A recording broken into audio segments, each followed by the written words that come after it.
Hello and a very warm welcome to everyone. You are watching the Mint CX Conversations, and today Dispatch is a deep dive on customer engagement in the new age retail. One of the biggest reactions companies had was rapidly speeding up the digital strategies. The new goal became immediately digitizing the customer engagement strategies or risk losing their competitive advantage and customer bases to enterprises who engage consumers better. Customer engagement allows for retail brands to optimally interact with current and prospective customers. But the modern retail engagement landscape comprises limitless channels that are both traditional and digital. Consumers have become smarter to acclimate to dynamic retail trends and technologies, and brands have to figure out which trend they would jump on the bandwagon to engage customers. While this massive wave of digitization has been a boon for brands, it has created new obstacles and led to consumers reassessing their brand loyalty and experimenting more. These factors make it understandable as to why enterprises are overwhelmed by formulating an astute customer engagement strategy. And so, one possible strategy really has been selling experiences as opposed to selling products, and experts have indicated this strategy by stating that the key brand differentiator recently has been customer experience and not necessarily price or the product. The notion is creating a unified and personalized experience for consumers by creating a blended consumer experience, and retailers are trying to incorporate this into their strategy. With the global retail market expected to reach about $31 billion by 2023, there's a lot that needs to be done to strengthen customer engagement. To talk more on this with me, please help me welcome Divya Krishna from AB Apparel, Amit Sawant from Future Lifestyle Fashions, and Shivanki Bugani from More Engage. It's my sheer pleasure and privilege to welcome all of you to this panel. And what a panel we have! We have women power in the lead here. Amit, not to sort of keep you in the dark or to sort of keep you on the side, let's begin with a woman here. And I'll begin with you, Shivani. My question to you really is that what defines an engaged customer? What metrics define the success of customer engagement efforts? How would you distinguish between engaged customer or a normal or just a passive customer? Are there some unique traits that come to the fore? Thanks, Divya, for having me on board. Sorry, Shrija, for having me here. I think engagement of a customer is a function of the specific domain you're operating from, right? So while we're talking about retail and e-commerce, right, but the metrics and the relevance of the metrics vary drastically. From whether you're operating in e-commerce or quick commerce, what are the categories you are selling? Is it luxury products or is it more to do with essential goods, right? So overall, I think, no matter where you're operating from, some of the top key metrics that I see, marketers looking at day in and day out are, lifetime value is one of the first things that you would look at, right? So how much is the user spending with you? How much is the user likely to spend with you? What is the monetary score of a user, right? So this is something that is of utmost importance for e-commerces operating in a transactional space, with the end result being consumer doing a transaction at the end of the day, getting the business to you, right? Second thing that I see the consumers looking at is what is the recency of the users coming onto the platform. So if I am a big basket, I would probably want the user to purchase every other week at least the essential products, like the milk or dairy products or breads, etc., right? But if I am, let's say, into the luxury brand category, then I'm not too bothered about the recency, but I'm bothered about, if the user is warm enough to do frequent transactions with me, which brings me to the next metric, that is, frequency of the users purchasing with you. Right? It could be low, high, it's brand specific, but that's a very important metric to understand if the user is actually engaged with you. At the end of the day, while you can track recency, frequency, and the LTV of the customer, another value that matters for brands is what is the average order value? Is it going up? Is the average getting skewed for you? And is it at par with the expectation of the goods that you're selling, right? So that's another area wherein brands typically end up focusing more on.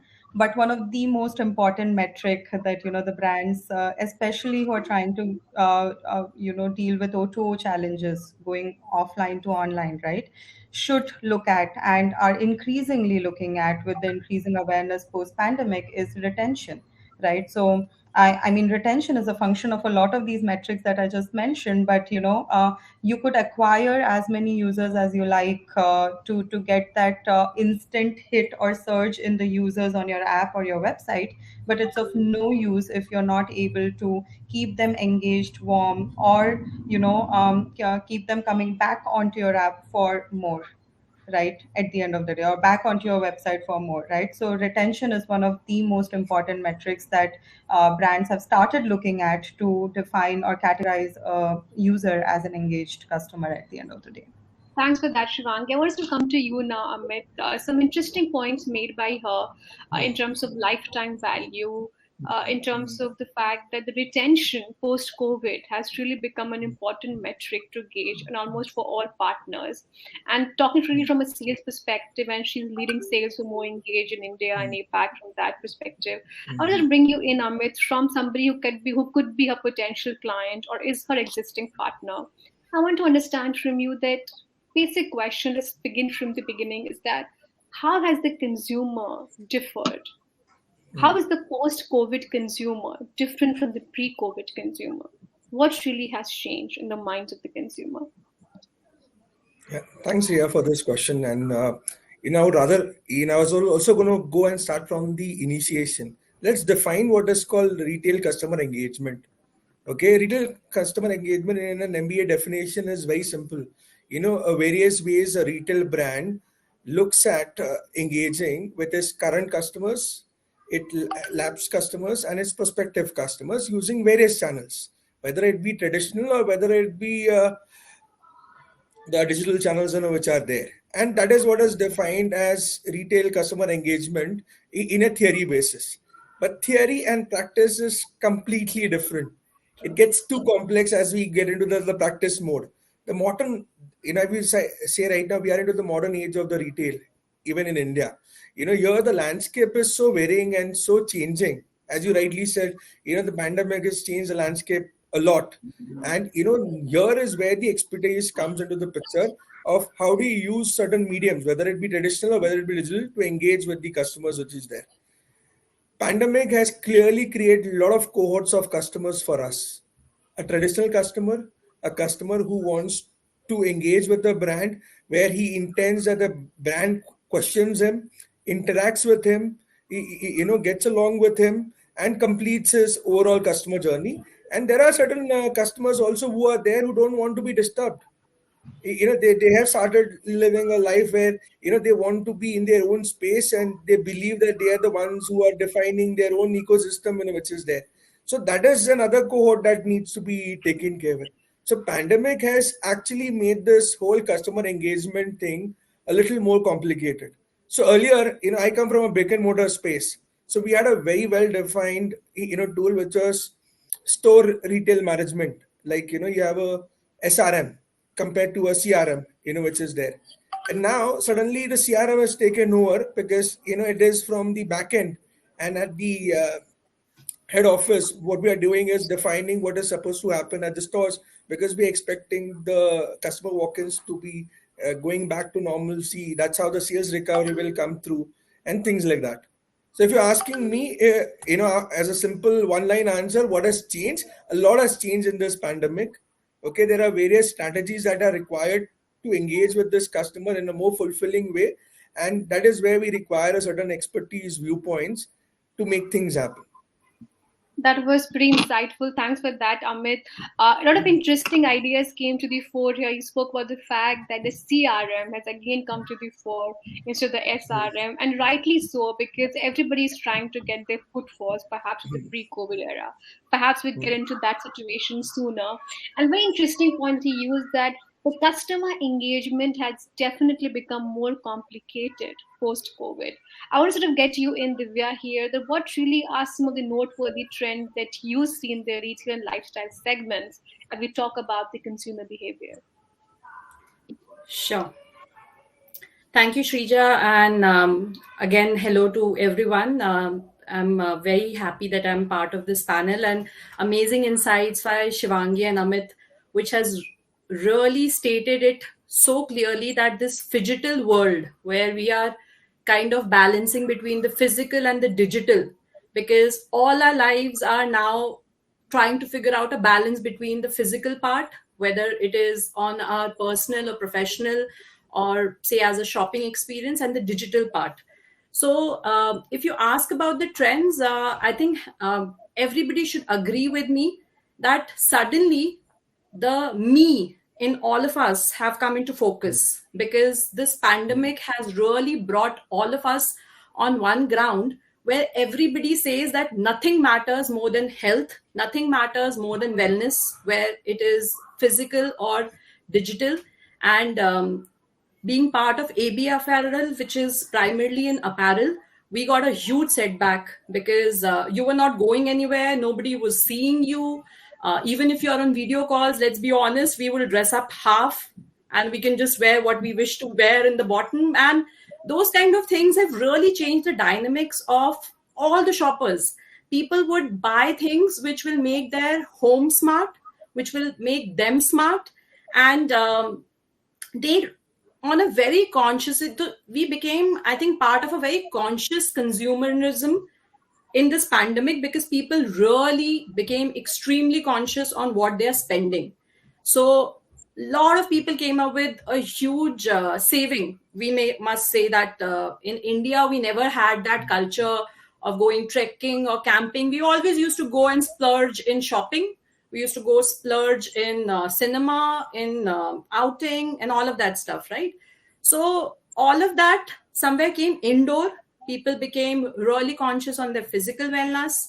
I think grocery, or like how even Shivangi was mentioning, the big basket, the grofers, uh, all these new concepts like Dunzo, delivery became, they are now like, they're like our, what do you say, those pistons of the engine by which a car moves. You cannot sustain without them. They are now so integrated that when you feel, and with that, this ad comes in my mind, which has recently come for Instamart, which is a doppelganger of Colgate, where a journalist enters and they say, "Aapke toothpaste mein namak hai," and that old lady just throws it and says, "Ghar mein namak nahi hai," and then in 15 minutes somebody delivers that salt at home. So it is so striking that these smaller nuances is what consumer themselves have been telling the brands, that this is what we want and you should evolve. So in terms of trends, I would say digital being the most highest. As Amit was saying, ABFRL also primarily have been into brick and mortar. So we are going towards reinventing our brick and mortar, making it more experiential, that we get into storytelling of something which is very familiar with their lives. Physical wellness has brought in athleisure as a category in the retail segment in a huge way. And what else in terms of trend? I would say families. Somewhere people have gone back globally. Indians had that culture, but I think globally as a trend, it came back that what matters end of the day is the people whom you love and the home where you stay, because that's the safest place. So that would Thanks be for what. that, Divya. Yeah. Sure. So I think some interesting points came here in terms of the birth of the conscious shopper, what she mentioned, that the conscious consumer came into the lexicon. The entire idea that not necessarily to splurge, but you also have to save. Because the COVID and all of us went through, a lot of us have histories and personal experience of what we went through. So the beginning of the birth of the conscious consumer, and all of us would want to perhaps understand the consumer better, based on location, based on demographic, and perhaps more and more micro targeting came into the fore. My question to you, Shivangi, really is that what defines an ideal segmentation strategy? And do you see a lot of companies also implementing location based strategy for marketing channels? So, what would that really be? Well, Shuja, like you said, right, it's all about defining micro moments, and it's easier online because you know the history of the user in the past. But offline, like Divya was also mentioning, you don't know what the users were doing, and if anything, pandemic has been a boon in terms of probing consumer brands to think more about how to sort of understand your consumers better, and what is the technology that you need to deploy in terms of understanding them better, more like, right? So the focus in understanding the consumer was always there, but the technology was always lacking in some of these brick and mortar consumer brands as well, right? So I would say that understanding micro moments is the first segmentation strategy that you would want to deploy, right? So whether it's about understanding that where are your users coming from, the demographics of the user, what are your users doing in let's say the past X days, be it past 7 or 30 or 45 days, right? Are they engaging more with apparel, fashion? What are the specific products that they're interested towards? What are the recommendations they're consuming more? What are the channels they're interacting with more, right? So a lot of this converges your users persona definition for you as a brand, right? And the next thing that technology has given ammunition to brands for is understanding what are your users doing right now. Like, I was checking out a product, but I did not go ahead and purchase the same, right? So I'm an abandoned user. Or I was, and the same context applies to deploying a location based strategy as well, right? So, especially for retail, I think location based marketing is a huge advantage. It gives a massive advantage to sort of bring in both online and offline journeys of the users together, right? So earlier you used to say that hey, I understand that you abandoned a product on cart for on my website, but I do not know what you did right now. Like, you abandoned and brought it on my store, I would not know, right? But today it's more about understanding that the user might have abandoned the products in the cart, but he just crossed your store as well. It's possible, right? It is possible to understand these location based triggers today, right? So user receives a push notifying for an ongoing offer in a nearby store is possible. There are high chances that the user will also stop by the store to check out the offer, or user is passing by a vicinity is also a micro moment that you can capture today. And look, Okay. as you can see, location is playing a pivotal factor for improving the conversion chances here. Okay, so it's about essentially tracking micro movements, and location plays one of the important tools to be doing that. So we spoke about micro targeting, and I think this entire narrative cannot be complete without talking about Yeah. personalization. So Amit, I want to understand from you that how do you personalize your communication strategy? Do you sort of remember an experience, or perhaps give us a case study where one of the marketing campaigns that you had outdid the others just by virtue of personalization? So I'll give you a very recent example. From a business perspective, Sija, what happens is, every business looks at boosting their profit margins by bringing in repeat customers to the store. Okay, and there is a step-by-step process towards it. For that, you have, a couple of steps. Which is the first step is to have a strategy itself. Okay, in this current step, it is, firstly, you need to be prepared to have a kind of a strategy to engage with those, customers. Then the second part is, once you have that strategy which is there, you need to humanize that strategy. You need to have a personality towards the communication that you have, for that strategy. For example, look at the way Zomato as a personality is very witty. It gets back to you on your face, and that's the way they're engaging with the customers. The third one thing which comes in terms of making a complete campaign is know where your customers go. See, for example, if you take one of our chains which is Central, we engage with a lot of youth oriented customers. So they are from 18 to 25. So where do they go? So they are basically available on Instagram, they are available on Facebook, and they are available on OTT channels. Okay, you need to understand what kind of a content they are engaging in. And try and customize your communication strategy towards that content. The next thing which is very important for a strategy to work is you need to give some control back to the customers. Okay, how do they opt into the whole communication part of it? You cannot have a one-way approach. It's not like a cinema that a director creates the content and it is relayed, to the customers. Here, the customer can opt in at any point of time, and hence there is a certain amount of a control which you need to give into the customers. Sometimes you need to also come out in a very straightforward way that you are giving the customer an opportunity to opt out completely, so it gives them the comfort of their privacy is protected, and you're not overtly monitoring them, and that also builds a good amount of a trust basis with the customers, which is there. Now when you're doing all these things, there's a huge amount of data that you're collecting. Okay, because this whole steps have been all possible because of the data collections that you've done, and it is not humanly possible to analyze the data. So you need to have a certain system which is AI driven or a machine learning, where the data gets completely analyzed, and basis this data, now you start delivering a curated experience to these customers, so they are more frequently engaged. As I mentioned earlier, the customer looks forward that brand should ask them questions. The customers expect that the brand should reply to their questions. Customers expect that they need the brand to be engaging with them with the topics of their interest. Okay, so there are various ways of looking. When I say we engage with a young audience, the young audience looks forward for some role models, so the brand needs to create a content where their role models comes and interacts with them. That is when the brand establishes its credibility, and those role models can be not the celebrities which are there. They can be local influencers who have done something great. Okay, for Okay. example, a doctor who is engaged during this pandemic time period and is talking about his whole experience during that time period, and how is he contributed towards the society.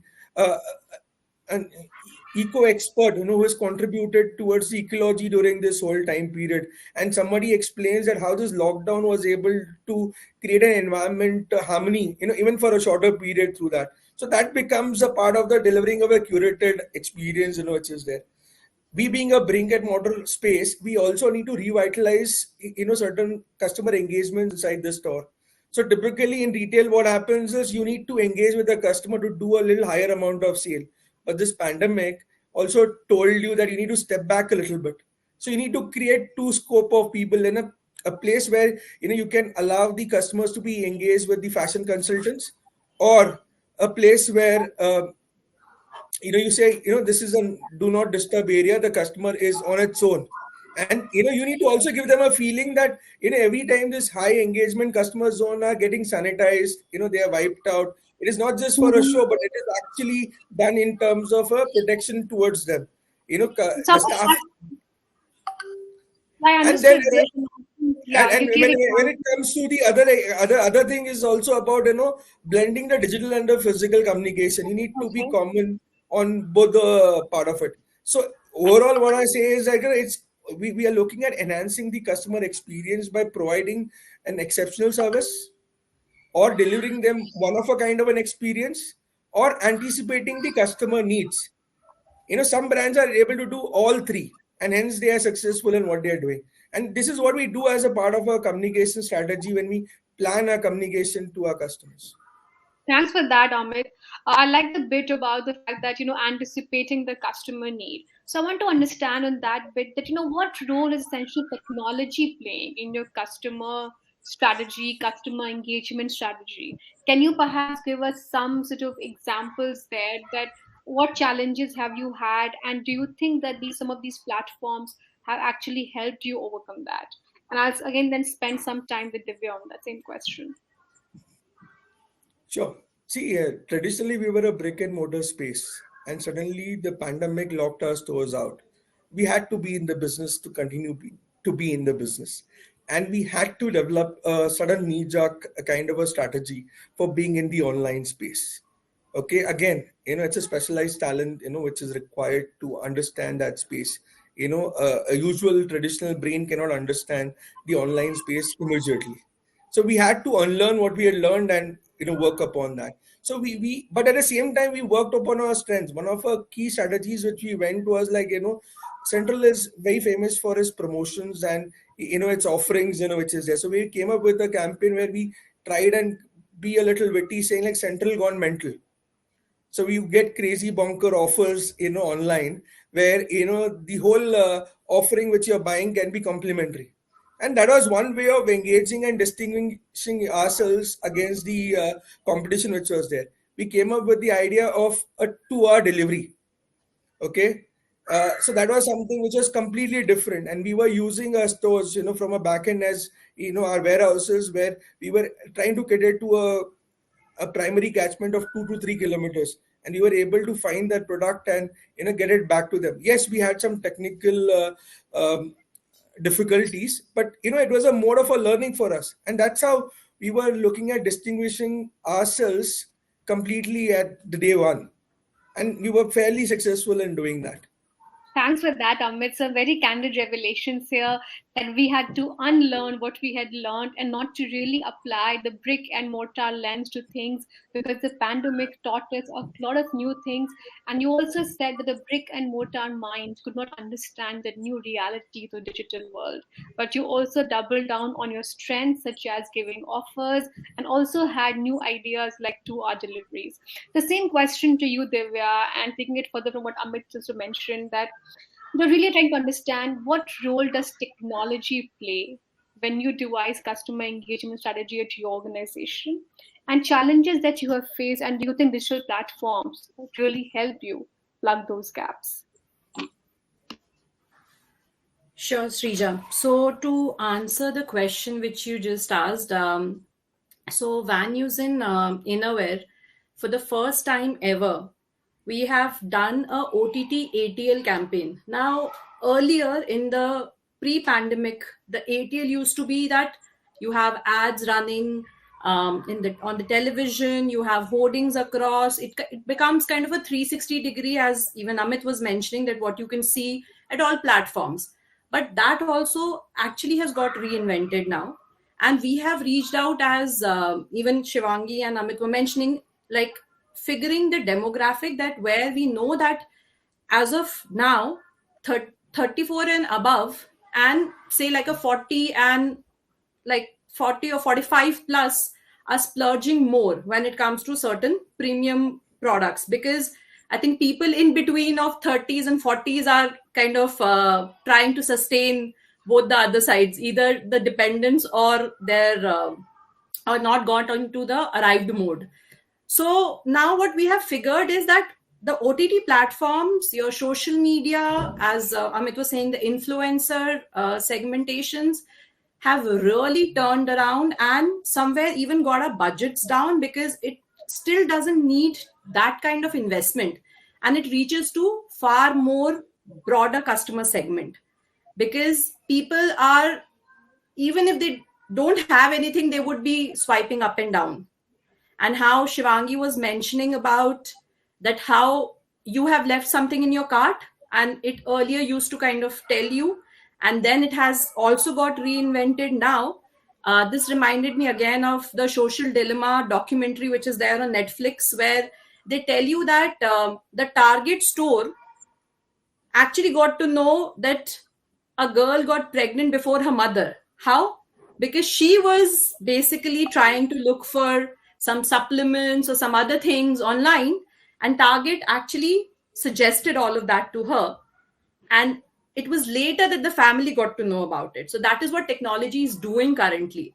And even if we are going back to normal, we all have to agree that technology has become such an integral part of our life, that despite of having physical stores or we going back to normal, we will not be able to disconnect. In fact, I think recently I was reading, which was amazing, that the e-com business by 2026 only in India is expected to grow up to some 200 billion by itself, which is a huge thing, because we still have to say we have some really good amount of crowd, right? So I would not say that we are the most populous, I mean in terms of our population, but I would still say that everybody is looking towards us. And I think that is why people, even sitting here, say in India, are now going to the levels of operating for the global bit. Like I'm talking about Mr. Sanjeev Mohanty,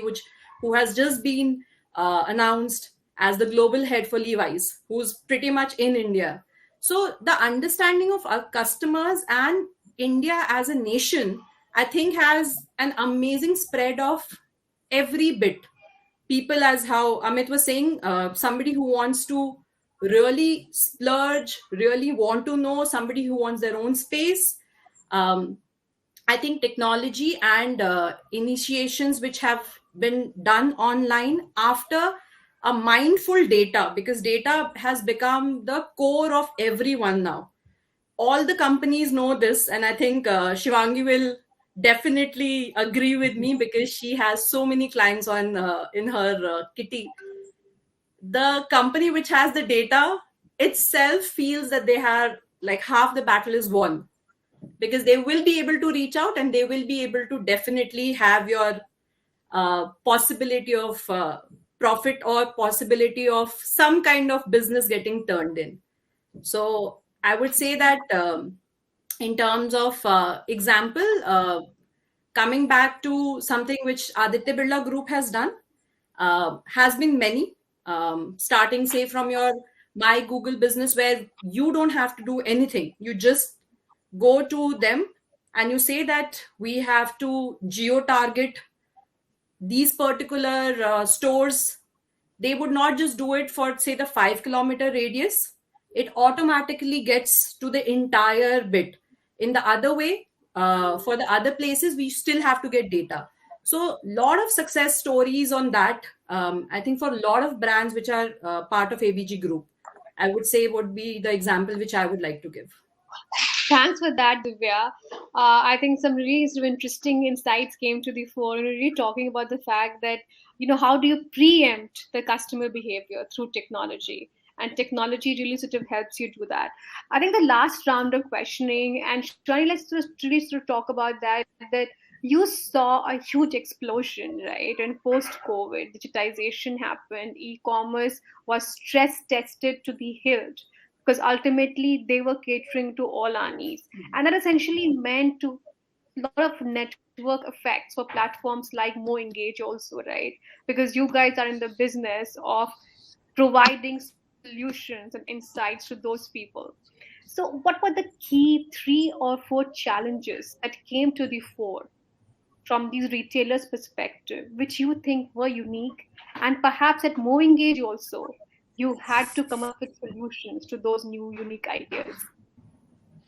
Well, of course, I mean, it was new for everyone to adjust into, right? And even from a salesperson standpoint, everything that we used to do changed, right?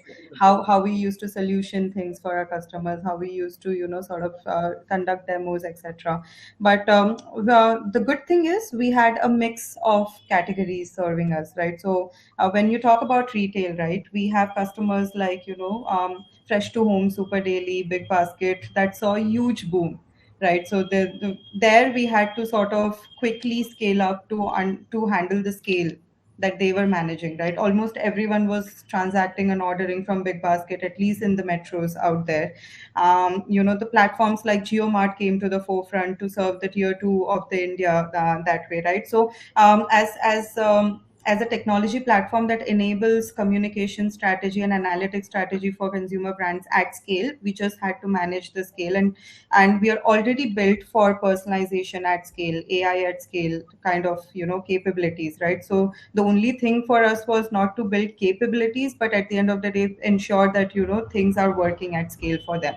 And for their end users, the journey, the engagement journey is not seeing any breaks as such, right? However, on the other side, we also had customers like Landmark Group, with all of their stores seeing zero traffic in no time, right? And there, I think the idea, while the technology still incurs cost based on the users we are tracking for them, and they have a decent traffic online as well. But I think we had to come together. We had to empathize with the problem that the nation was facing, right? So we had to support some of these consumer brands in the difficult times that they were going through.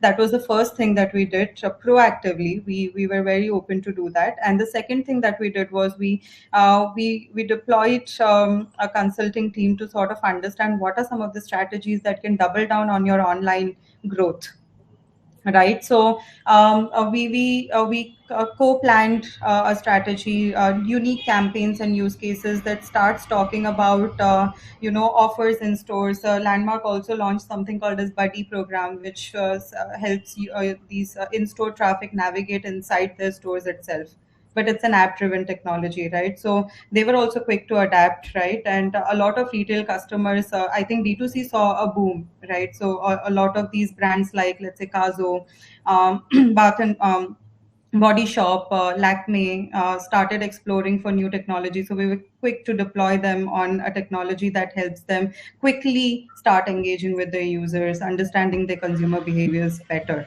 right? So that's how we went about the entire dealing with the new challenges on the go of pandemic. Okay. Amit, I want to sort of also understand, Shrim, you spoke about this entire influencer bit that those have been extremely, extremely powerful. What do you think really is the future of marketing? Do you think that the conventional mainstream budgeting will take a hit and influencer marketing increasingly will more come to the fore? If you ask me for a one-line statement, okay, both are going to be working in harmony. Nothing is going to be replacing anything pretty soon. Okay, and since it's the last segment, Riza, let's talk about few statistics also. Retaining a customer is 5 to 20 times cheaper than acquiring a new customer. Okay, when it came to this whole pandemic time period, for us, retaining our customers was very, very important. And how do we do that? So we had to connect with whatever available resources we had, and for us our biggest influencers were our staffs who were connected with an heart and soul connection with our customers. So what we did was, we came up with a very, very unique strategy which, as I said, we played to our strengths. We brought in a campaign which says the store will come to your door. So we started something like a WhatsApp kind of a shopping for our customers where we're engaging on a one-on-one basis, because we had this 10,000, 12,000 staff with us, and we had to engage the staff also during this whole pandemic period where the footfalls at the store came down to zero. We came up with something more like a video-based shopping. The staff who were allowed to travel because they were from the retail segment could enter the store and they could help the customer through video shopping part of it. And as I said, the statistics says that the customer which are loyal to you, okay, it's basically 61% of the loyal customers will go out of their way to purchase from their preferred brands. Okay, we will have the 30 plus percent of the first time customers, okay, trying and doing a second purchase with you if they are happy with the experience that you've given them. And every time the customer comes back, the percentage only goes higher. So for example, the next time the customer comes in, there will be more than 60% of the second time buyers will buy the third purchase. So that is how you try and build across a customer loyalty, with your customers out there. And that is where the strategy lies. More than 70-80% of the companies are now competing in the space where consumer experience or customer engagement is the sole focal point of differentiation. And that is how the businesses are getting built. So again, coming back to your question, nothing is going to change. The channels are only going up. Okay, the marketers have to be jack of all and master of some, and they need to believe in expert advice, whenever it comes through, to engage with the customers and relook at it. Because one thing also statistically is proven that the customer is adapting to a technology much faster than the businesses are able to adapt. And at the same time, the customer is also able to abandon the technology before the businesses realize it. So it requires an expert viewpoint to give a scale up of a business, to connect with those customers. And hence I said, it's going to be a mix, till the time, rather for the time being at least. Thanks for that, Amit. And that was sort of a beautiful sort of segue to my next question. You spoke about this entire new animal on video calling and how do you sort of bring the customer to the door. And that essentially want to talk really about this entire adoption of mobile and really what it has really done to us. So is mobile the new consumer? That small screen, the 6-inch screen that you see, and how do you engage with that new animal? What does it really meant for retail and lifestyle brands? Both of you, Divya and Amit, represent organizations which have their roots in brick and mortar traditionally, and now to adapt to the digital transformation and more to, you're talking literally to a screen, literally to sell to a screen. So how has that really changed? Over to you, Divya, and then perhaps a quick rapid fire with Shivangi, Amit, and you, and we can wrap up to this engaging conversation. Great.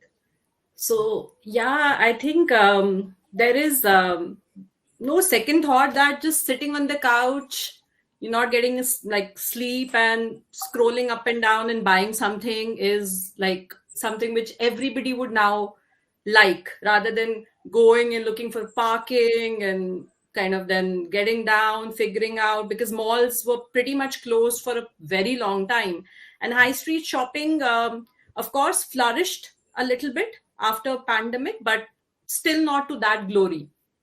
So I think that's why Shivangi is on the panel today, because there have been disruptive kind of technologies which have come in where people are engaging in all needs, influencer media, social daily, like your social media will have daily bites, something which is catchy for all demographics, something which talks about the millennial lingo, something which talks about, say, the corporate lingo, something which talks to housewives, something which talks to old age groups. So I was seeing again, I think a very interesting thing which Google has started, right? Where the voice thing, how do you buy this, or where do you, I mean, there is again interesting ad, too many analogies coming from the Indian advertisement and cinema, because those are my passion, I feel. So you have this in which I'm forgetting the name of the actor. He it tells the maid that you find out how to start a business. और वो phone पे सिर्फ सीधा ये पूछती है कि अगर कोई नया business करना है वो कैसे करूं, and then Google replies back, right? So I think mobile it kind of becomes like a Pandora box, I think, for everyone now, that it would give you solution for everything. And people are trying to do online gaming. People, as Amit said very clearly, I think Central definitely was one of the starting ones which started the video call in a way where everybody figured, कि हाँ यार, मतलब staff तो है ही, store तो है ही, let's kind of just do it. What's the harm in it?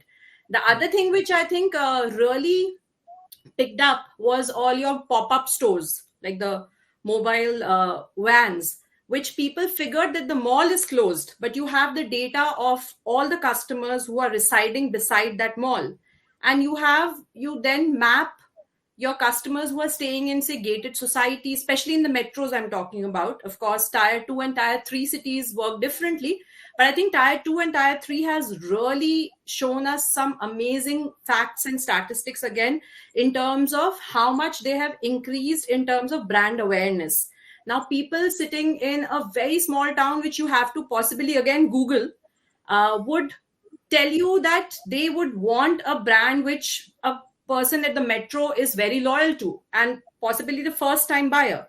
So I think I would again go back to how Amit said, there would not be a superior or an inferior. Again, it would go hand in hand. And that's why I'm going back to the same term which I started with. It is going to be a phygital world for all of us for quite a long time, I feel. There will be a blend of physical stores and digital, where people might shortlist what they want to buy online, go at the store, try it and then buy it, or vice versa, that try and see and then go back to the digital platform, figure out सबसे ज़्यादा मुझे discount कहाँ मिल रहा है, and then they kind of go and buy. So it would be kind of a blend of both.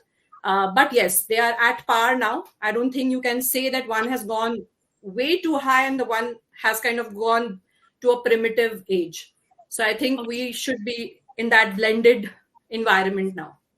Okay, it's time for some quick rapid fire. I'll begin with you, Shivangi. One customer insight which you had in the pandemic, which really stuck with you and actually shocked you. Well, it's a known insight, but the ways with which you can draw. I mean, this is something that we covered in the past as well. Data driven, insights led customer engagement, which captures micro moments of the user and personalizes the messaging to the most relevant detail that the user wants to listen to. We are in the age of moment space segment of one personalization marketing, right? So that we saw that working in effect for everyone out there. Earlier it was just a theory validated by digital first customers, but today it's validated by traditional first enterprises as well, right? So this is something that, when we validated it for multiple customers at scale, that really stuck with me, that this definitely works. Okay, Amit, if you were to reverse pitch, if you were to give one solution to Shivangi here, something which she does not really have in her bouquet of products and services, when she comes and does that pitch to you, what would that be? I should do You know, that one pitch to thing, him. yeah, and one thing I'm going to tell her very firmly that brick and mortar is here to stay. Okay, it's Yeah. not going anywhere. You guys have been talking about, e-commerce taking and sweeping us around. It's like, in the banking industry, when the computers came in, people said there is no need of an accountant. The accountant adopted to the newer ways and, faster turnarounds, and the whole banking system became more efficient. Yeah. So, for us, we've already evolved, but yes, we will look at, more insights and more technologies, through which the effort to reward ratio can be justified. Okay, Oh, that's it's well a, said. it's a hybrid Yeah. model that is going to stay for sure. Okay. Yeah. And what about you, Divya? Last question to you. What do you think will really be the future of retail? How do you see that? So I think I've said that before. It would be phygital. It would be something which, and that's why I think omni-channel now is not just a term. It has really come into existence in the Indian retail. When I was a student in 2004, 2005, I used to read about it and I used to wonder, "Matlab, this is more like a science fiction movie that the customer is in the center and no matter where the customer kind of points and the things kind of reaches it to him." But now it's a reality and I think that is how it is going to stay. So I would say omni channel possibly would be the way forward. Okay. That's good. Thanks for that. And thanks for Shivani, Divya, and Amit, not the left one out. And we had this meaningful conversation on customer engagement. And I hope we did Yeah. keep our audiences engaged with this too. Thank you. Till time we see you next. Goodbye and good luck. Thank you.